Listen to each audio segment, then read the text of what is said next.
মানিক বন্দ্যোপাধ্যায়ের অন্যতম সেরা বিখ্যাত ছোট গল্প হচ্ছে টিচার। এই ছোট গল্পটা এত বেশি বিখ্যাত হওয়ার কারণটা কি? মানিক বন্দ্যোপাধ্যায় শুধুমাত্র লেখার মাধ্যমে পাঠক হৃদয়ে কোনো প্রকার শান্তির সঞ্চারণ ঘটাতে চান নাই। তিনি তার লেখার মধ্য দিয়ে মানুষের মনে এই প্রশ্ন জাগাতে চেয়েছেন যে এটি কেন ঘটলো, কেন এমন হয়, মানুষ কেন এভাবে আছে, বা এরকম পরিস্থিতির সৃষ্টি হচ্ছে কি, এর উৎস কি। অর্থাৎ এই ধরনের প্রশ্নগুলো জাগিয়ে দেওয়াই হচ্ছে মানিক বন্দ্যোপাধ্যায়ের লেখার মূল যে রহস্য বা লেখার যে মূল উদ্দেশ্য, এটা তিনি মূলত করে থাকেন। এই প্রশ্নগুলো জাগিয়ে দেওয়ার মধ্য দিয়ে যে পাঠকের যে বিবেক, পাঠকের যে চিন্তা শক্তি, সেটাকে আরো ধারালো করতে চান, দৃষ্টিভঙ্গিকে প্রখর করে সমাজের প্রতিটা স্তরে মানুষকে নিয়ে বা মানুষ থেকে শুরু করে প্রকৃতির সকল ক্ষেত্রে যে সকল অসঙ্গতিগুলো আপনি দেখতে পাবেন সেগুলোর ব্যাপারে একটু ভাবতে উদ্যত করবে। যদিও একটা গল্প বা একটা বই, একটা উপন্যাস পুরোপুরি ভাবেই মানুষকে ওইভাবে ভাবতে সহযোগিতা করতে পারে না, কিন্তু কিন্তু তার মনের ভিতরে এতটুকু বোধ শক্তি বা বোধোদয় কিংবা আকাঙ্ক্ষার জাগরণ তৈরি করতে পারে, সে তখন খুঁজতে চায়, জানতে চায় যে আসলে কি। মানিক বন্দ্যোপাধ্যায়ের এই টিচার গল্পটা ছোট গল্প হইলেও যদিও মনে হয় যে এই গল্পটা শুধুমাত্র ভালো মানুষ, খারাপ মানুষ, নৈতিকতা, অনৈতিকতা বা টিচারের সৎসাহস, এইরকম একটা ব্যাপার এখানে দেখতে পাওয়া যায়, কিন্তু গল্পটা কিন্তু শুধুমাত্র তা না। সমাজের একটা নিগূঢ় যে চিত্র, সেটা আপনি গল্পের ভিতরে পাবেন। আমরা যদি মানিক বন্দ্যোপাধ্যায়ের টিচার গল্পের চূড়ান্ত প্রতীকী সংঘর্ষের মুহূর্তগুলা বিচার বিশ্লেষণ করতে যাই, আমাদেরকে অবশ্যই সমাজতাত্ত্বিক ও মার্ক্সবাদী দৃষ্টিকোণ থেকে যে শ্রেণী সংঘর্ষের যে চূড়ান্ত নাটকীয় রূপ এখানে ফুটে উঠেছে, সেটাকে বিশ্লেষণ করতে হবে।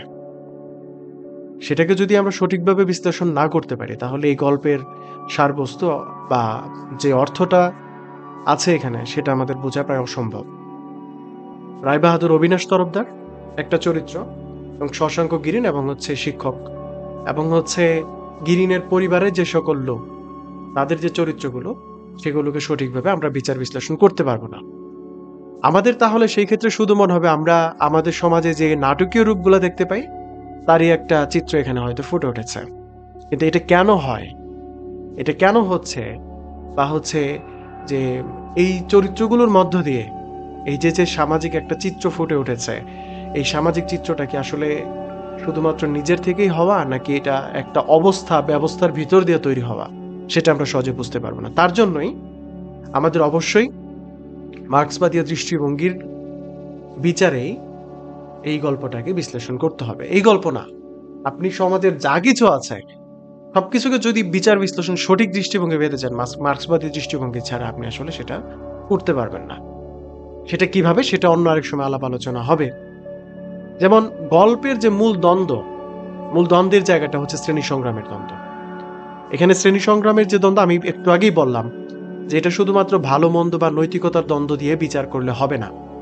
এখানে প্রথমত হচ্ছে ধনী বা শাসক শ্রেণী আর গরিব বা শ্রমজীবী শ্রেণীর মাধ্যমে যে একটা অর্থনৈতিক ও সামাজিক দ্বন্দ্ব এর ভিতরে ফুটে উঠেছে, সেটা বুঝে তারপরে আমাদের আগাতে হবে। যেমন এখানে রায়বাহাদুর অবিনাশ তরফদার হচ্ছেন পুঁজিবাদী শোষক শ্রেণীর প্রতিনিধি, আর শশাঙ্ক আর গিরিন হচ্ছে নিম্ন বেতনভোগী শিক্ষক, অর্থাৎ শোষিত মধ্যবিত্ত বা শ্রমজীবী শ্রেণীর প্রতীক এখানে আপনি দেখতে পাবেন। এই দ্বন্দ্বটা বোঝার জন্য আমাদের মার্ক্সবাদী দৃষ্টিতে যে শ্রেণীর যে ধারণাটা, সেটা একটু থাকা দরকার। চলেন সেটা নিয়ে একটু আলোচনা করি। মার্ক্সবাদ অনুযায়ী শ্রেণী হলো সমাজের একটি বড় গ্রুপ, যা মানুষদের অর্থনৈতিক অবস্থান বা উৎপাদনের উপায়ের উপর ভিত্তি করে তৈরি হয়। যেমন এক হচ্ছে শোষক শ্রেণী, আরেকটা হচ্ছে শ্রমজীবী বা শোষিত শ্রেণী। এই শোষক শ্রেণী কারা? শোষক শ্রেণী হচ্ছে যারা ধন সম্পদ, জমি, শিল্প বা উৎপাদনের উপকরণ নিয়ন্ত্রণ করে, অন্যদের শ্রম ব্যবহার করে লাভ করে। উদাহরণ হচ্ছে রায়বাহাদুরের মতো ধনী ব্যক্তি, মালিকপাড়া বা শক্তিশালী ক্ষমতাধারী যারা আছেন। আর শ্রমজীবী বা শোষিত শ্রেণী কারা? তারা হচ্ছে যারা নিজেদের শ্রম বিক্রি করে জীবিকা নির্বাহ করে এবং যাদের হাতে উৎপাদন ক্ষমতার কোনো মালিকানা নেই। উদাহরণ হচ্ছে গিরিন বা অন্যান্য বেতনভোগী শিক্ষক। এই শ্রেণীর গুরুত্বটা গল্পে কেন? কারণ শ্রেণী মানুষকে নৈতিকতা, আচরণ বা জীবনধারা এগুলো নির্ধারণ করে দেয়। আমাদের যদি মনে হয় যে এটা ব্যক্তিগত ব্যাপার, এটা পারিবারিক ব্যাপার, ব্যাপারটা আসলে তা না। বরং এই যে শ্রেণী, দুটো মূল শ্রেণীতে আমরা বিভক্ত করলাম, এই শ্রেণী অনুযায়ী মানুষের অর্থনৈতিক অবস্থান অনুযায়ী মানুষের ভিতরে নৈতিকতা, আচরণ এবং জীবনধারাগুলো নির্ধারিত হয়। রায়বাহাদুর দেখলো যে অর্থনৈতিকভাবে শোষিত গিরিনকে সে দয়া করে সাহায্য করতে চায়, কিন্তু বাস্তবে গিরিন কিন্তু নিজের দুর্দশা বা শক্তি দিয়ে শোষককে এক ধরনের নীরব প্রতিবাদ দেখাচ্ছে। সে কিন্তু এখানে কোনো প্রকার দয়া সাহায্যের জন্য হাত পাচ্ছে না, কিংবা দয়ার সাহায্যটা চাচ্ছে না। সেটা আমরা গল্পের শেষের দিকে দেখতে পাই, যখন বলা হয় যে তাকে এরপরের মাস থেকে 10 টাকা করে বেতন বাড়িয়ে দেওয়া হবে এবং বকেয়া যে বেতনটা আছে সেটা কয়েকদিনের ভিতরে পাইয়ে দেওয়া হবে। কি এই যে দয়ার কথাটা বললো, গিরিন কিন্তু এই অবস্থাটা নিতে চায়নি। এটা কেন, কিভাবে, এটা আমরা একটু পরে আলোচনা করছি। চলেন এবার আমরা গল্পের মূল আলোচনায় যাই। গল্পের শুরুতে আপনারা দেখবেন যে রাজমাতা হাই স্কুলের সেক্রেটারি রায়বাহাদুর অবিনাশ তরফদার শিক্ষকদের উদ্দেশ্যে তিনি কিছু উপদেশ দিবেন। এখন এই উপদেশগুলো কেন? কারণ হচ্ছে টিচাররা ধর্মঘট করেছে। শুধুমাত্র তার স্কুলেই ধর্মঘট করেছে ব্যাপারটা এরকম না, সারা বাংলাদেশে অর্থাৎ সমস্ত জায়গায় যে সকল শিক্ষকরা আছেন তারা ধর্মঘট করেছে। এই শিক্ষকরা ধর্মঘট করার কারণ কি? তারা হচ্ছে বেতন কম পায় কিংবা বকেয়া বেতন আছে, এগুলো নাই। তখন রায়বাহাদুর প্রথমে যে টাইপের কথা, মানে গল্পটা যেভাবে শুরু হয়েছে, আপনারা যদি খেয়াল করেন যে গল্পটা শুরুই হয়েছে এভাবে, রাজমাতা হাই স্কুলের সেক্রেটারি রায়বাহাদুর অবিনাশ তরফদার ভেবেচিন্তে শেষ পর্যন্ত টিচারদের কিছু সদুপদেশ দেওয়া স্থির করলেন। মানে এখানে তিনি উপদেশের মাধ্যমে শিক্ষকদের যে নৈতিক প্রতিবাদ, তাদের যে অর্থনৈতিক শোষণের বিরুদ্ধে প্রতিবাদ, সেটাকে তিনি থামিয়ে দিতে চাচ্ছেন। রায়বাহাদুর অবিনাশ তরফদার এই গল্পে হচ্ছে বুর্জোয়া শ্রেণীর প্রতিনিধি, অর্থাৎ সমাজের যেই অংশের হাতে উৎপাদন মাধ্যমগুলো থাকে, অর্থাৎ শিক্ষা প্রতিষ্ঠান, ক্ষমতা, অর্থ, যশ, মানে যাই বলেন না কেন, সবকিছু যাদের হাতে থাকে তারাই হচ্ছে বুর্জোয়া শ্রেণী। অন্যদিকে আবার হচ্ছে এখানে শিক্ষকরা প্রলেতেরিয়াত বা হচ্ছে শোষিত শ্রেণী আমরা যাদেরকে বলি, বা সর্বহারা শ্রেণী যাদেরকে বলি, সেই শ্রেণীর প্রতিনিধি হিসেবে এখানে আছে। এই ক্ষেত্রে এখন শিক্ষকদের আসলে শ্রমটা কি? শিক্ষকদের শ্রমটা হচ্ছে মানে শিক্ষা দেওয়া। রায়বাহাদুরের কথাতেই রায়বাহাদুরের কথাই বোঝা যায় সে মনে করে শিক্ষকরা মজুরও না, ধাঙ্গড়ও না, অর্থাৎ তাদের ধর্মঘটের কোনো অধিকার নাই। এই যে শিক্ষকদের পড়াশোনাটাও যে একটা শ্রম, বা তাদের এই শ্রমটাকেও শোষণ করা হচ্ছে কিংবা এটাও অন্যান্য ক্ষেত্রে কাজে লাগছে, এটাকে রায়বাহাদুর স্বীকার করছে না। শুধু রায়বাহাদুর না, সমাজের প্রত্যেকটা চিত্রই এটাকে স্বীকার করে না। যারা সমাজের যে বুর্জোয়া শ্রেণীগুলো আছে, আপনি ধরেন গান করা, এই করা, এগুলোকে তারা নিছক একটা পেশা বা সম্মানজনক একটা অবস্থান হিসেবে তারা শুধু দাঁড় করিয়ে রাখতে চায়। কিন্তু এর মধ্য দিয়ে বা এর এই যে শিক্ষকতা করা, ধরেন কেউ সমাজে বিনোদন জগতের সাথে যুক্ত আছে, নাটক করা, সিনেমা করা কিংবা হচ্ছে লেখালেখি করা, এই যে অংশগুলোর সাথে যারা যুক্ত থাকে তাদের শ্রমকে শুধুমাত্র সম্মানের একটা জায়গা হিসেবে কল্পনা করে, মানে শ্রমের যে বিনিময়, অর্থাৎ এগুলো খেটে খুঁটে তারপরেও যে সমাজে তারা যতটুকু মূল্য পায়, মানে টিকে আছে, এটাকে তারা স্বীকার করতে চায় না। এর মধ্য দিয়ে কি হয়? এইগুলোর মধ্য দিয়ে তারা নিজেরা নিয়ে, মানে বুর্জোয়া শ্রেণী, রায়বাহাদুর অবিনাশ তরফদার মতো লোকরা নিয়ে নিজেরা লাভবান হয়। ধরেন একজন লেখক লেখা লিখলো, সে যে পরিমাণ টাকা পায় তার চেয়ে বেশি পরিমাণ টাকা পায় হচ্ছে যে ছাপায় বা যারা বিক্রি করে। আবার একজন শিক্ষক যে পরিমাণ বেতন পান তার চেয়ে বেশি পান যে যিনি শিক্ষা প্রতিষ্ঠান পরিচালনা করছেন কিংবা হচ্ছে শিক্ষা প্রতিষ্ঠান থেকে মানে অর্থনৈতিকভাবে একটা ব্যবসায়িক প্রতিষ্ঠানে যিনি তৈরি করেছেন, তিনি মূলত অর্থনৈতিকভাবে বেশি পরিমাণ সুযোগ সুবিধা পেয়ে থাকেন। এখানে শ্রম শোষণের বিষয়টা যদি আমরা দেখি, শিক্ষকরা কম বেতন পায়, তারপরে বেতন বকেয়া আছে, নানা সমস্যার কথা বলছে, কিন্তু রায়বাহাদুর এসবকে খাপছাড়া ব্যাপার বলে অবজ্ঞা করছেন। এই অংশটি দেখায় মালিক এবং শ্রমিক শ্রেণীর যে শ্রমকে তিনি স্বাভাবিকভাবে শোষণ করে এবং তাদের অভিযোগকে তুচ্ছ জ্ঞান করে। মার্কস একটা কথা বলেছিলেন শ্রমিক তার শ্রম বিক্রি করে, কিন্তু শ্রমের ফল তার নিজের হয় না। এই গল্পে শিক্ষকরা জ্ঞান দিচ্ছে, কিন্তু তাদের সেই শ্রমের ফল ভোগ করছে বিদ্যালয়ের মালিক ও সমাজের উচ্চ শ্রেণী। এখানে একটা ভ্রান্ত চেতনাও আছে। সেই ভ্রান্ত চেতনাটা হচ্ছে রায়বাহাদুর মনে করে শিক্ষকেরা হচ্ছে মর্যাদাবান, তাই তাদের উচিত শুধুমাত্র সদুপদেশ দেওয়া বা সদুপদেশ নেওয়া, কোনো ধর্মঘট করা নয়। এই বাসনা আসলে হচ্ছে ভ্রান্ত চেতনা, যেটাকে আমরা বলি। এখানে শ্রমিক শ্রেণীকে এমনভাবে ভাবানো হয়েছে যে তারা নিজেদের শোষণকে আসলে স্বাভাবিক মনে করে এবং উচ্চ নৈতিকতা মনে করে। গল্পের রায়বাহাদুর এই ভ্রান্ত ধারণা চাপিয়ে দিতে চায় শিক্ষকের উপরে। আর কিছু পরে এই অংশে আপনারা দেখবেন যে রায়বাহাদুর একটা পিতৃবাদী হায়ারার্কি এখানেই করছেন, বা হচ্ছে মানে নিয়ে আসে। এখানে বড় ভাই বা পিতার ভূমিকায় আসলে তিনি মাতাব্বরি করতে চাচ্ছেন। সমাজের বুর্জোয়া শ্রেণী বা হচ্ছে শোষক শ্রেণী এটা করে থাকে। যেমন হচ্ছে তারা একটাকে ভাব নেয়, ধমক দেয় বা খানিক প্রশংসা করে, তারপর বলে তোমরাই তো দেশের মূল চালিকা শক্তি।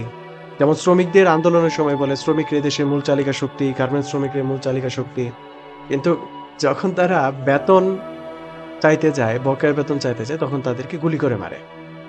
ঠিক তেমনি ভাবে শিক্ষকদের বলতেছে শিক্ষা জাতির মেরুদণ্ড, আপনারা মানুষ গড়ার কারিগর, আপনার শিক্ষকরাই দেশের সবচেয়ে সম্মানিত পেশায় বা স্থানে আছে। কিন্তু যখন এই শিক্ষকরা গিয়ে বেতন চায়, বলে যে আমাদের বেতন কম কিংবা আমাদের এই সমস্যাগুলো হচ্ছে, তখন তারা আবার কি করে, পুলিশ দিয়ে বা হচ্ছে বিভিন্ন ভাবে মানে মারে তো মারে, মানে এত অপমানজনক ভাবে তাদের উপর আঘাত করে যে কোনো মানুষ কোনো মানুষের উপর আসলে এভাবে আক্রমণ করতে পারে, মানে ভাবা যায় না। কিন্তু কিছুক্ষণ আগে কি করলো, এই গল্পটাই, এই চরিত্রটাই আপনি এখানে দেখতে পাবেন। এখানে ওই যে তাদেরকে গিয়ে রায়বাহাদুর বোঝায় যে না, এটা খুব সম্মানের একটা পেশা, তারা কেন এটা করবে, দারিদ্র্যকে বরণ করে নিতে হলে ওই সম্মানজনক পেশার ভিতর আসলে থাকতে হবে, এরকম একটা ব্যাপার। যে কথাটা বলছিলাম যে সমাজে আসলে আদর্শের নামে শোষণ করা হয়। ওই যে বললাম যে শিক্ষক মানুষ বা হচ্ছে শিল্পী মানুষ, সমাজের গুণী মানুষ, অমুক মানুষ, তমুক মানুষ, নানা ধরনের কথাবার্তা তারা আসলে বলে। কিন্তু তাদের বেঁচে থাকার জন্য ন্যূনতম কিছু চাহিদা তো পূরণ করা দরকার। অসুস্থ হলে চিকিৎসা ব্যয় মেটানোর মতো সক্ষমতা থাকা দরকার। তারপরে হচ্ছে সুস্থ থাকার জন্য পুষ্টিকর খাবার খাওয়া দরকার, মানে নিরাপদ একটা বাসস্থান দরকার। এখানে রায়বাহাদুর মনে করে, মানে হচ্ছে শিক্ষকরা প্রলেতারিয়াত শ্রেণী এবং মজুরি বা বেতন বিনিময়ে শ্রমদান করছে বা বিক্রি করছে। এখন রায়বাহাদুর মনে করে, এবং আমাদের সমাজে এই ধারণাটা আছে, কিছুক্ষণ আগে বললাম যে শিক্ষকরা মহান পেশার, সুতরাং তারা নম্রভাবে কথা বলবে, তারা হচ্ছে বিনয়ের সাথে সকল কিছু ডিল করবে, কোনো প্রকার হাঙ্গামাতে তারা যাবে না, তারপরে হচ্ছে তারা দারিদ্র্যকে বরণ করে নিবে, এরকম একটা ধারণা এখানে মানে করা হয়েছে। এটা আমাদের সমাজেও এই ধারণাটা আছে যে শিক্ষক মানুষ অনেক সম্মানের বিষয়, কিন্তু সে খেতে পেল কিনা, চিকিৎসার ব্যয় বহন করতে পারলো কিনা, সে তার পরিবারকে চালাতে পারছে কিনা, সেটা নিয়ে আমাদের আসলে কখনো ভাবনাগুলো থাকে না। রায়বাহাদুরের মাধ্যমে আমাদের সমাজের এই চিত্রটা বা এই শ্রেণীর যারা এটা মনে করে, আবার এই শুধুমাত্র বুর্জোয়া শ্রেণীর লোক হলেই কেবল বুর্জোয়া শ্রেণীর চিন্তাটা ধারণ করবে এটা না, অনেক শ্রমিক বা শোষিত শ্রেণীর ভিতরেও এই ধারণাগুলো থাকে। এই যে কথাগুলো বললাম যে শুধুমাত্র পেশাকে অতি উচ্চতায় রেখে তাদেরকে যে আসলে অর্থনৈতিকভাবে শোষণ করা হচ্ছে, এই অর্থনৈতিক শোষণটা আড়াল করতে চায় মার্ক্সবাদ। এই অংশটাকেই ভ্রান্ত চেতনা বা ভ্রান্ত ধারণা হিসেবে তারা বলছে যে শুধুমাত্র প্রশংসা করে তাদেরকে ফাটাই ফেলবে, তারা অতি উচ্চ শ্রেণী, সমাজে সম্মানিত ব্যক্তি, তাদের এইরকম মর্যাদা আছে, তাদেরকে যে এর পেছনে আসলে শোষণ করা হচ্ছে এটা যাতে আসলে প্রকাশ না পায়। এখানে ওই যে বললাম আদর্শের নামে আসলে তারা শোষণ করে। যে আদর্শের নামে শোষণ করে কিভাবে করে, যে নৈতিকতা ত্যাগ শেখাও, যাতে শোষিতরা আসলে প্রতিবাদ না করতে পারে। এখানে দমন এবং নিরাপত্তার একটা অংশ আপনি দেখবেন যে গল্পের যখন একটা অংশে এসে মানে কথা এত কথাবার্তা যখন রায়বাহাদুর বলল, যে মানে রায়বাহাদুর যখন স্কুলে বক্তব্য দিচ্ছে, কেউ কিন্তু পরবর্তীতে কোনো কথাবার্তা বলে নাই। একটা অংশ গিয়ে এই কথাটা বলা হয়েছে যে চট বসিয়ে দেওয়া আশ্চর্য নয়। এই কথাটার মাধ্যমে কি বোঝাচ্ছে? এই কথাটার মাধ্যমে বোঝাচ্ছে যে সে চাইলে তোমাকে চট বসিয়ে দিতে পারে। সুতরাং এতে আশ্চর্য হওয়ার কিছু নেই, বরং চট বসিয়ে না দেওয়াটাই তোমার তার দয়া। তার মানে বোঝাচ্ছে এই যে শ্রেণীটা, মানে এই যে শোষক শ্রেণী, এই শোষক শ্রেণীরা সমাজে এমন একটা অবস্থা তৈরি করে রাখছে যে আমরা তোমাদের প্রভু, আমরা চাইলে তোমাদেরকে মারধর করতে পারি, করতে পারি, তোমরা আমাদের বিরুদ্ধে কোনো কথাবার্তা বলতে পারবে না। আমরা তোমাদেরকে শাসন করতে পারবো পিতার মতো, বড় ভাইয়ের মতো, নেতার মতো। আর তোমরা তোমাদের আদর্শের বুলি নিয়ে মানে হচ্ছে শুধুমাত্র এই আদর্শগুলো ছড়াইতে পারবা, কিন্তু কোনোভাবেই আমাদের বিরুদ্ধে প্রতিবাদ বা হচ্ছে তোমাদেরকে শোষণ করা হচ্ছে এগুলো বলতে পারবে না। মানে এইরকম একটা অবস্থা তারা এখানে দিয়ে দেয়, যেগুলো আমরা আমাদের সমাজে যে বললাম এমপি মন্ত্রীরা বলতেছে তারা জনগণের মানে নির্বাচিত প্রতিনিধি, কিন্তু দিন শেষে নির্বাচনের পরবর্তী সময়ে তাদের আচার আচরণ এমন পর্যায়ে যায়, তারা এমন একটা ভং ধরে থাকে যে আসলে সত্যিকার অর্থে আমরা বা হচ্ছে সাধারণ জনগণ হচ্ছে তাদের দাস, কেনা গোলামের মতো অবস্থা। আবার অনেকে আছে যে ভালো ব্যবহার করে, ভালো ব্যবহার করে হচ্ছে মানুষকে শোষণ করে। যেমন আপনি রেস্টুরেন্টে দেখবেন, আপনার কাছ থেকে যখন একটা চায়ের দাম 600-700 টাকা নিবে, তার যত দাম বাড়বে চায়ের, করা আচরণটা তত ভালো হবে। ঠিক তেমনি ভাবে আবার এটা না বিভ্রান্ত হওয়ার কিছু নাই যে অনেক এমপি মন্ত্রী অনেক বেশি ভালো ব্যবহার করছে, সুতরাং তারা অনেক তারা ওই হাসির আড়ালে মূলত হচ্ছে তাদের যে শোষণ, তাদের যে সমাজের মানুষকে আসলে বোকা বানানো, সেটা লুকিয়ে রাখতে চায়। তো আমি যে কথাটা প্রথমে বলছিলাম আবার এখানে রিপিট করছি যে এই গল্পটা শুধুমাত্র শিক্ষকের গল্প হিসেবে দেখলে হবে না, বা হচ্ছে এটাকে শুধু আপনি বিভিন্ন পরীক্ষার গল্প, কত সালে প্রকাশিত হয়, কিভাবে কি হয়, কোন গল্পে কে বলে, কতটা চরিত্র আছে, কোন অংশে কি করে, বাড়িতে কতজন লোক ছিল, এগুলো আমাদেরকে শেখানো হয়, এগুলো আমরা ভাবি। কিন্তু এই যে মিথ্যা যে আহ, আত্মসম্মান বোধের কথাবার্তা বলা বা মিথ্যা মর্যাদার কথাবার্তা বলে যে মানুষকে বোকা বানানো হচ্ছে কিংবা শোষণ করা হচ্ছে, সমাজের মানে একটা অংশ আরেকটা অংশের উপর যেভাবে নিপীড়ন চালাচ্ছে, সেটা কিন্তু আসলে আমাদেরকে বুঝতে দেওয়া হয় না কিংবা আমরা বুঝতে পারি না। আরেকটা অংশে আপনারা দেখবেন যে এখানে মা- যখন শশাঙ্ক গিয়ে যখন বক্তব্যের পরে রায়বাহাদুরকে গিয়ে বলে যে গত মাসের মাইনেটার জন্য একটু দেখেন, সে নিজে পরিশ্রম করেছে, তার নিজের খাটাখাটনি হয়েছে, তারপরেও তার নিজের শ্রমের বিনিময়ে যে অর্থ সেটা সে চাবে, সেটা সে চাইতে পারতেছে না, থতমত করে বলতেছে। এই ভঙ্গিটা যে বলো মানে গত মাসের বাকি মাইনেটার জন্য একটু, এই ভঙ্গিটা হচ্ছে অবদমিত শ্রমিক শ্রেণীর একটা প্রতীক আপনি এখানে দেখতে পাবেন। এবং তার পরিশ্রমের ন্যায্য যে মজুরি সেটা না পাওয়া সত্ত্বেও বিনয়ের আড়ালে আসলে নিজের অধিকারটা সে ভিক্ষা চাচ্ছে, সে নিজের অধিকারটা চাচ্ছে না। এটা শ্রম শোষণের একটা সরাসরি রূপ, যেখানে শ্রমিক নিজের শোষণকে স্বাভাবিকভাবে নেয়। হ্যাঁ, যে না আমাদের তো এটা গরিব মানুষ, আমাদের তো এটা হবেই, আমরা যেটা করতেছি রাষ্ট্র দিচ্ছে এটাই তো বেশি। যেমন ওই যে বললাম, আমরা যা পাওয়ার, আমাদের যে অধিকার এটা দিচ্ছে, আমরা তখন সরকার এমন ভাবে উপস্থাপন করে, মানুষজন এমন ভাবে উপস্থাপন করে আমি দিচ্ছি এটাই তো অনেক বেশি। শাসকের সন্দেহ আর দমন চেতনাটা প্রকাশ পায়, যেমন হচ্ছে রায়বাহাদুর এখানে প্রশ্ন করে শশাঙ্ককে, উস্কানিকে দিচ্ছে জানেন, মানে এখানে যে তাদের নিজস্ব প্রতিবাদটা করা হচ্ছে, অধিকারের ব্যাপারে কথা বলছে, এটাকে তিনি উস্কানি হিসেবে জানাচ্ছেন। শাসক শ্রেণী সবসময় প্রত্যেকটা ন্যায়সঙ্গত যে দাবি দেওয়া, সেটাকে তারা উস্কানি হিসেবে, ষড়যন্ত্র হিসেবে প্রকাশ করে। আমরা আমাদের দেশের প্রেক্ষাপটে আমরা দেখতে পাই, ধরেন রিক্সা চালকরা রাস্তায় দাঁড়াইলো, আমরা ফেসবুকে কি দেখতে পাই, আমরা দেখতে পাই যে হ্যাঁ রিক্সাওয়ালারাও করতেছে, হয়ে গেছে, মানে এখন পায়ে সুযোগ পেয়ে গেছে। তারপরে যখন হচ্ছে প্রতিবন্ধী শিক্ষার্থী যারা আছে তারা তাদের কাজের নিশ্চয়তার জন্য যখন কোনো আন্দোলন করে, বিক্ষোভ করে, তখন আমরা দেখি যে সেখানে মানুষ হাসাহাসি করে যে না ওরা তো অন্ধ বা প্রতিবন্ধী, তারা কেন এই সমস্ত করবে, আহ তো রিক্সা চালক বা শ্রমিকরা তো নিম্ন শ্রেণীর, তারা কিছু হলে কেন রাস্তা অবরোধ করবে। আবার যখন আমরা আমাদের নিজেদের প্রয়োজনে রাস্তা অবরোধ করি, রাস্তা আটকাই, তখন সেটা ঠিক থাকে।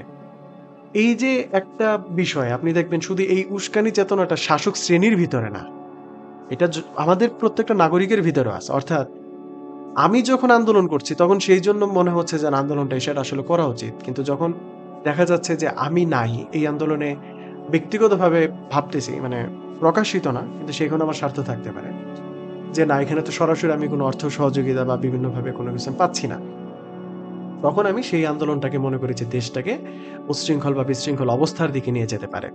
এই যে যে একটা চিন্তা, এই চিন্তাটা মারাত্মক পরিমাণে ভয়াবহ। আমরা একটা অংশে গিয়ে ওই শশাঙ্ককে একটা অংশে গিয়ে শশাঙ্ককে রায়বাহাদুর এই কথাটা বলেন, গিরিন খুব পলিটিক্স করে বেড়ায় নাকি? মানে এটা কিন্তু একটা আহ, টিটকারি বা হচ্ছে একটা বিদ্রোহের একটা প্রতিশোধ। এখানে পলিটিক্স কিন্তু নর্মালি যে রাজনীতির যে অংশ যেভাবে বোঝায়, এটা কিন্তু এটা বোঝাচ্ছে না। এখানে পলিটিক্সটা বোঝাচ্ছে যে গিরিন কি খুব পলিটিক্স করে বেড়ায়, মানে বিদ্রোহ করে বেড়ায়, মানে এরকম অশান্তি তৈরি করে বেড়ায়। না, ব্যাপারটা হচ্ছে এরকম। মার্ক্সবাদী দৃষ্টিতে যখন হচ্ছে শোষিত শ্রেণী নিজের অধিকার সম্পর্কে সচেতন হতে শুরু করে, কথা বলা শুরু করে, তখনই তাদেরকে বিশৃঙ্খলা বা রাজনীতি বলে তারাই দেয়। এই যে ধরেন ক্যাম্পাসে ক্যাম্পাসে আপনি বলেন না মাঝে মাঝে রাজনীতি মুক্ত ক্যাম্পাস চাই, রাজনীতি মুক্ত ক্যাম্পাস চাই।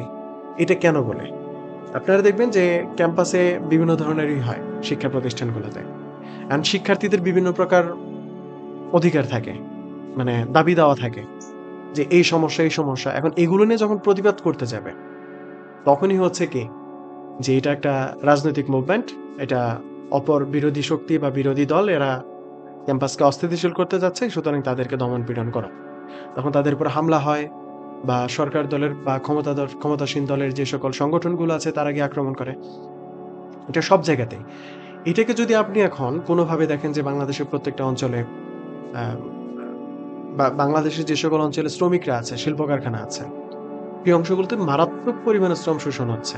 তাদের যে ভয়াবহ জীবন যাপনের যে ব্যবস্থা, এটা নিয়ে কেউ কোনো প্রকার কথাবার্তা বলছে না। তারা যখন রাস্তায় নামে বা কথাবার্তা বলে, তাদের মানে কেউ যদি কোনো প্রতিবাদ করে, কোনো শ্রমিক, তৎক্ষণাৎ তার চাকরি চলে যায়। এই চাকরি চলে যাওয়ার পরিপ্রেক্ষিতে আবার যদি তারা জোট হয়, জোট হয়ে যদি তারা প্রতিবাদ জানায়, তখন তাহলে হচ্ছে পুলিশ না হলে আরো যারা শক্তিশালী যে সকল বাহিনী আছে তারা গিয়ে সেখানে আক্রমণ চালায়। ভয়ের একটা সংস্কৃতি তৈরি করা। যখন রায় বাহাদুর শশাঙ্ককে তার হচ্ছে মেয়ের জামাই গিরিনের কথা জিজ্ঞেস করে, তখন তার বুকটা কিন্তু ধড়াস করে ওঠে। এর কথার মধ্যে দিয়ে তার মানে সে ভয় পাচ্ছে যে সে তো কিছু একটা করে ফেলতে পারে। তো এই যে ভয়ের একটা সংস্কৃতি তৈরি করা, যে আমরা কিন্তু গুলি করতে পারি, আমরা কিন্তু মার দিতে পারি, বা তোমরা 4-5 জন কি করতে পারবা, এটা সমাজে জিয়ায় রাখে বিভিন্ন ভাবে। আপনি সমাজে যে সকল ধাপ আছে বা যে সকল প্রতিষ্ঠান আছে বা যারা সমাজে মানুষের চিন্তাকে নিয়ন্ত্রণ করে, তাদের মাধ্যমে এটা মানুষের ভিতর প্রবেশ করায় দেয়। হ্যাঁ, এই ভয় যেগুলা থাকে, এই ভয়ই হচ্ছে বুর্জা আধিপত্যের প্রকৃত শক্তি। আবারও বলছি, এই ভয়ই হচ্ছে বুর্জা আধিপত্যের প্রকৃত শক্তি। তার মানে মানুষ যখন এই ভয় না পাবে, যখন এই ভয়টাকে উপেক্ষা করবে, তখনই হচ্ছে এই বুর্জোয়া শ্রেণীর যে শোষণের যে মাত্রা বা বুর্জোয়া শ্রেণীর যে শোষণ, সেই শোষণের যে মানে মাধ্যম, সেটা ভেঙে পড়বে। তারপরে আপনারা দেখেন কিছুক্ষণ পরেই এই রাজনৈতিক আলোচনা থেকে অন্যদিকে নিয়ে যাওয়ার চেষ্টা করে। শ্রেণী সংঘাতের এখানে একটা গোপন একটা ব্যঙ্গ একটা কথা আছে। যেমন শশাঙ্ক যখন বলে রাতারাতি যেন চুরি না হয়ে যায় দেখবেন, রায়বাহাদুর হাসে। এখানে হাসিটা কেবল তুচ্ছ করার প্রতিবাদ নয়, মানে তুচ্ছ করার প্রক্রিয়াটা আসলে না, এখানে শাসকের আত্মবিশ্বাসের হাসি। তার বিশ্বাস যত আন্দোলনই হোক, তার ক্ষমতার ভিত এত মজবুত যে সে কিছুতেই আসলে তাকে কাঁপাতে পারবে না, নড়াইতে পারবে না। বুর্জোয়া শ্রেণী সবসময় নিজেকে কি দেখাতে চায়? দানশীল দেখাতে চায়, অমায়িক দেখাতে চায়, কর্তৃত্বশালী বা ভাবতে ভালোবাসে, এরকম একটা দেখবেন। কখনো তার প্রয়োজনে সে মানুষের উপর প্রচন্ড মাত্রায় আক্রমণ করবে, আবার কখনো তার প্রয়োজনে মানুষকে দেখানোর জন্য কোনো জায়গায় দান করবে, কোনো মসজিদে দিবে, মাদ্রাসায় দিবে, কোনো এলাকায় দিবে, এমন জায়গায় দান করবে যে দানটা মানুষের আসলে মানে বেশি প্রশংসা করবে, সামাজিকভাবে ওই অংশে মানুষ বেশি কানেক্টেড। ধরেন আশপাশে একটা মসজিদ আছে আর একটা কালভার্ট আছে, ওই কালভার্টটা হলে কয়েক হাজার মানুষ যাতায়াত করতে পারে, মানুষের জীবন সহজ হবে। কিন্তু গিয়ে সে মসজিদটাতেই দিবে, কারণ হচ্ছে মসজিদে দান করাটা আমাদের সামাজিকভাবে অনেক বড় একটা বিষয়। আর সেটা মানুষজন জানেও বেশি, মসজিদটা ভিজিবল থাকবে ওইভাবে। আর ওই কালভার্ট বা ব্রিজ সেটা তো সরকারেরই করে দেওয়ার কথা, কাজে ব্যক্তিগতভাবে করে দিল, সেটা মানুষ ভাববে কি এটা সরকার করে দিছে। সে তখন নিজেকে দানব হিসেবে প্রতিষ্ঠা করতে মানে খুব সহজেই পারবে। যতটা সে মসজিদের ক্ষেত্রে পারবে, ততটা কালভার্ট বা ব্রিজের ক্ষেত্রে পারবে না। আবার ধরেন এই যে মাঝে মাঝে লোকজনকে ডেকে এনে ক্যামেরা ট্যামেরা এনে সে কিছু শাড়ি কাপড় লুঙ্গি এগুলা বিতরণ করবে, খাবার দিবে, হ্যাঁ, খিচুড়ি টিচুড়ি দিবে, দেখাবে সে আসলে অনেক বিশাল একটাই। কিন্তু মানুষের যে আসলে এই ক্ষেত্রে অধিকারটাই আছে খাবার, আরেকজনের টাকা অর্থ সম্পদ শ্রম শোষণ করে তাদেরকে আবার দিয়ে মানুষজন বড় বড় হতে চায়। রায়বাহাদুরের ভিতরেও এটা আপনারা দেখতে পাবেন। রায়বাহাদুর একটা বিষয় বোঝাতে চায় যে সে আসলে কিছু খাবে না, কিন্তু এই সুযোগে মিষ্টি প্রভৃতি তার সঙ্গে দেবে না গিরিন। এই ভাবনার ভিতরে আপনারা দেখবেন যে চিরাচরিত যে বণিক স্বভাব, অহংকার বা অন্তর্লুকানো যে প্রত্যাশা, সেটা আসলে সবসময় থাকে। রায় বাহাদুরের ভিতরেও এটা আছে। আপনি সমাজের ওই যে বললাম, এরকম শ্রেণীর সব মানুষের ভিতরে অন্তত সবসময় আবার মানুষের বস্তুর প্রতি একটা বিশেষ আকর্ষণ থাকে এরকম না। যে প্রশংসা করবে, তার একটা ভোট বাড়বে। সে আরো ১০ টা মানুষকে গিয়ে বলবে এই লোকটা এরকম। এগুলো অনেক সময় মানুষের ভিতরে প্রত্যাশাটা জাগে। পরবর্তীতে রায়বাহাদুর যখন গিরিনের বাড়িতে যায়, সে তো গিয়ে পুরো অবাক হয়ে যায়। মানে এইরকম বাড়িতে তাকে দাওয়াত দেওয়া হয়েছে সেটা ভাবতেই পারে না। সে ভাবতেই পারে নাই এরকম কোনো বাড়িতে মানুষজন থাকে। আসলে মানুষজন থাকে সেটা ব্যাপারটা এরকম না। ব্যাপারটা হচ্ছে যে এইরকম বাড়ির কোনো লোকজন তাকে দাওয়াত করার সাহসই করে নাই। হ্যাঁ? ভাঙাচোরা দিনহীন ছোট্ট একটা বাড়ি থাকে। কোথাও কোনো সানাই নাই। মানে যেভাবে আয়োজন করার দরকার মুখে ভাতে অনুষ্ঠানে সেগুলো আসলে কোনো কিছু নাই। তখন রায়বাহাদুর কি হয়? মানে মানসিকভাবে কিছুটা অপ্রস্তুত হয়ে যায়, অবাক হয়, অপমানিত হয়। এই ধরনের বাড়ির অধিবাসী কশ্চিনকালেও তাকে বাড়িতে নিয়ন্ত্রণ করতে সাহস পায়নি। এই লাইনটা শুধু একটা বাক্য নয়। এটা একটা উচ্চবৃত্তের দৃষ্টিহীনতার প্রতীক। মানে উচ্চবিত্ত কি দেখে? সবসময় তার যে উচ্চতা সেই লেভেলে দেখতে চায়। মানুষের দুঃখ কষ্টকে সে দেখে না। এই যে ১ম দিকে বললাম, একজনের সম্মান করে সে দিনহীন অবস্থায় থাকুক। সমাজে যেটা চলে, গরিব হওয়াটাই অনেক সম্মানের বিষয়। সে তাড়াতাড়ি স্বর্গপ্রাপ্তি হবে। গরিব হলে এই যে আমাদেরকে বিভিন্নভাবে শেখানো হয়। গরিব হলে রাতে ঘুম ভালো হয়। ধনী হইলে টাকার চিন্তায় ঘুমাইতে পারে না। বিভিন্ন গল্প-টল্পের মাধ্যমে প্রকাশ করে। সুখী মানুষ গল্পে আপনারা সেটা দেখবেন। হ্যাঁ? যে আমার জামা নাই এজন্যই তো আমি সুখী। কথাটা এটা বোঝায়। সমাজে শিক্ষা স্তর থেকে বিনোদন, গান, নাটক বিভিন্নভাবে এই ধরনের মানে বিষয়গুলো আমাদের ভিতরে ঢুকিয়ে দেওয়া হয়। আবার মানিক বন্দ্যোপাধ্যায়ের মতো লেখকরা টিচারের মতো গল্প তৈরি করে আমাদেরকে এটা বোঝান যে দেখো তারা যে তোমাকে যে মিথ্যা সম্মানের দেখাচ্ছে, মিথ্যা যে আশ্বাস, মিথ্যা যে ভাবভঙ্গি গুলো দেখাচ্ছে, এগুলো পুরোটাই আসলে ভুয়া, ভাওতাবাজি, মরীচিকা। এখানে আসলে তোমার কোনো অস্তিত্ব নাই। যেমন হচ্ছে ওই যে গিরিনের বাবা অসুস্থ জবুথবু অর্ধমৃত। তো তারপর হচ্ছে গিরিনের মা, গিরিনের অসুস্থ ছেলে। সবকিছু মিলিয়ে গিরিন তার যে অর্থনৈতিক অবস্থা সেটাকে আসলে সে দেখাতে চায়। সবচাইতে মজার ব্যাপার হচ্ছে রায়বাহাদুর যখন তার ওয়াইফকে বলে যে এখানে শুইয়ে দাও। তার মানে হচ্ছে রায়বাহাদুরের চকচকে যে জুতা সেখানে একটা জায়গা দেখিয়ে তার অসুস্থ ছেলেকে শুইয়ে দিতে বলে। তো অসুস্থ ছেলেকে শুইয়ে দেওয়ার মধ্য দিয়ে কি বোঝাতে চায় যে আপনার পায়ে এত চকচকে জুতা আর আমার ছেলে চিকিৎসার অভাবে মারা যাচ্ছে। সে চিকিৎসা পাচ্ছে না। হ্যাঁ? তার একজন মানুষের মানে একটা শ্রমজীবী শ্রেণীর মানুষের জীবনের চাইতে শ্রমজীবী শ্রেণীর একটা জীবনের চাইতে শোষক শ্রেণী বা বুর্জোয়া শ্রেণীর তাদের যে জুতা সেগুলোর মূল্য অনেক বেশি। এটাই বোঝানোর চেষ্টা করে। এই যে পরবর্তী বাড়িতে যাওয়ার যে অংশটা, এই অংশটাতে আপনারা যে ঘটনাটা ঘটেছে অর্থাৎ বাড়িতে ঢুকতে যাওয়ার আগে থেকে এবং বের হয়ে আসা পর্যন্ত প্রত্যেকটা অংশে সমাজের যে শ্রেণী শোষকের সামনে শোষিতের যে বাস্তব যে উন্মোচন সেটা আসলে এখানে ঘটেছে। মানে একজন শোষিত ব্যক্তি তার মনস্তাত্ত্বিক অবস্থা, তার অর্থনৈতিক অবস্থা, এমনকি তার দৃষ্টিভঙ্গির জায়গা আর হচ্ছে বাস্তবে শোষিতর যে বাস্তব অবস্থা, তার অর্থনৈতিক অবস্থা, তার পারিবারিক অবস্থা, তার পরিবারের সদস্যদের স্বাস্থ্যের অবস্থা সবকিছু মিলে এখানে একটা চমৎকার একটা দৃশ্য তুলে ধরা হয়েছে। এখানে শুধু একটা গল্প, একটা প্রতিশোধপরায়ণ না রায় বাহাদুরকে উচিত জবাব দিয়ে দিয়েছে, ব্যাপারটা এরকম না। এখানে শুধু ব্যক্তি রায় বাহাদুর না, এখানে সমাজের একটা শ্রেণীকে উপস্থাপন করা হয়েছে। তার পরিপ্রেক্ষিতে সমাজের আরেকটা যে শ্রেণী, শোষিত শ্রেণী বা শ্রমজীবী শ্রেণী, তাদেরকে উপস্থাপন করা হয়েছে। তো মার্ক্সবাদীয় বিশ্লেষণ থেকে আমরা যদি এটাকে বিচার বিশ্লেষণ করতে যাই খুব সহজে, যে রায় বাহাদুর মনে করে এরা বিপ্লবী, খুনে, এরা সব পারে, এই ভয়টা তার ভিতরে ঢুকে। এই ভয়টা কিন্তু শুধু ব্যক্তিগত না, শোষক শ্রেণীর সামষ্টিক ভয়। এটা আপনি সব জায়গায় দেখবেন। এই গল্পটা শুধুমাত্র কোন একটা নির্দিষ্ট সময়ের নয়। এই গল্পটা এখন যেমন প্রাসঙ্গিক, যতদিন পর্যন্ত এই পুঁজিবাদী ব্যবস্থা থাকবে ততদিন পর্যন্ত এই গল্পটা প্রাসঙ্গিক থাকবে। শুধুমাত্র এখানে ওই গিরিন, শশাঙ্ক কিংবা রায় বাহাদুরের গল্পটা না, এখানে দুইটা শ্রেণীর যে চরিত্র সেটাকে আরো চমৎকারভাবে গল্পের মাধ্যমে তুলে ধরা হয়েছে।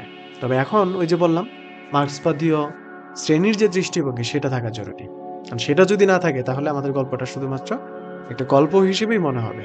সেখান থেকে আমরা চরিত্র খুঁজবো, কতটা চরিত্র, কতটা স্তবক, কত সালে প্রকাশিত হয়, মানিক বন্দ্যোপাধ্যায়ের জন্মসাল, মৃত্যুসাল, কয়টা গল্প লিখছেন, কোন পত্রিকায় প্রকাশিত হয়, শুধু আমরা এগুলোই মুখস্থ করব। কিন্তু দিন শেষে এই গল্পের যে সারবস্তু মানিক বন্দ্যোপাধ্যায় কেন এই গল্পটা লিখলেন, তার দৃষ্টিভঙ্গিতে আসলে কি ছিল, তিনি সমাজকে কিভাবে দেখতেন, সত্যিকার অর্থে সমাজকে যদি আমরা দেখতে চাই, বিচার বিশ্লেষণ করতে চাই, আমাদের কোন দৃষ্টিভঙ্গিটা দরকার, সেটা কিন্তু আমরা খুব সহজে এখানে পাবো না।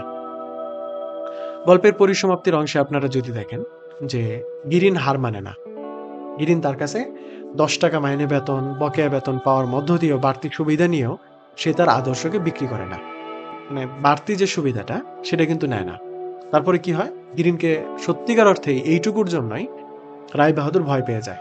এই ভয়ের কারণে রায় বাহাদুর তাকে স্কুল থেকে বরখাস্ত করে। এখানে একটা চমৎকার একটা বার্তা আছে যে সুশীতর যে নীরব প্রতিবাদটা থাকে সেটা সুশোকের অন্তরে ভয়কে জাগিয়ে তোলে। আপনারা গল্পের শেষ অংশে এটা গিয়ে দেখবেন যে গিরিন এই কথাটা বলে, হ্যাঁ, যে এক সময় কি হবে, সে বক্তব্য দিতে গিয়ে বা কীর্তন শোনাতে গিয়ে একটু একটু করে আটকে যাবে, উচ্ছ্বাসটা হবে মন্দা। এখানে দয়া মায়া বা সহানুভূতির কারণে আসলে আটকে যাবে না, আসলে আটকে যাবে এখানে হচ্ছে ভয়ে। এই কথাটাই বলছেন। তো সুতরাং আমার যেটা মনে হয় যে গল্পটা বিশেষ চমৎকার একটা দর্শন আছে, আমাদের এটাকে আরো ভালোভাবে বিশ্লেষণ করা উচিত, আরো ভালোভাবে বলা উচিত। আপনারা যারা সম্পূর্ণ এটা শুনেছেন আপনাদেরকে অসংখ্য ধন্যবাদ। এখানে যদি আমার বলার কোনো ভুল হয়ে থাকে সেটা আপনাকে জানাতে পারেন।